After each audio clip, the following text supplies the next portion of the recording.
கூடாது அப்படின்னு தடுக்கக்கூடிய ஒரு கட்டுக்கடங்காத அவங்களுடைய ஒரு மெத்தனமான போக்கை தான் நாங்க பார்த்தோம். இது மட்டும் இல்லாம இங்க உள்ளுக்குள்ளேயுமே கூட வழக்கறிஞர்களை இந்த வழக்குக்காக நாங்க பேசக்கூடிய விதங்களை அவங்க தடுக்கக்கூடியதாகவும் சட்டத்திற்கு புறமான ஒரு கைதை தான் அவங்க மேற்கொண்டிருக்காங்க. இதை பின்னிட்டு நாங்க இன்னைக்கு பெயில் மனு தாக்கல் பண்ணியிருக்கோம். தொடர்ந்து எங்களுடைய சட்ட போராட்டம் தொடரும். நன்றி. நீதிபதி அவர்கள் வந்து கேட்டாங்க, ஏன் 10,000 பேர் தான் வருவாங்க அப்படின்னு நீங்க ஏன் குறிப்பிட்டீங்க?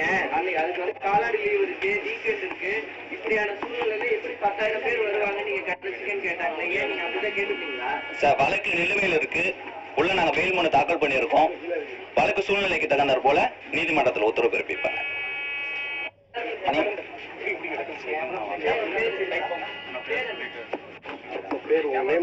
வழக்கறிஞர் சேதுபதி மாரியப்பன். இன்னைக்கு தமிழக வெற்றி கழகத்தினுடைய மாவட்ட செயலாளர் மேல பொய்யாக பதிவு செய்யப்பட்ட ஒரு வழக்குக்காக இன்னைக்கு வந்திருந்தோம்.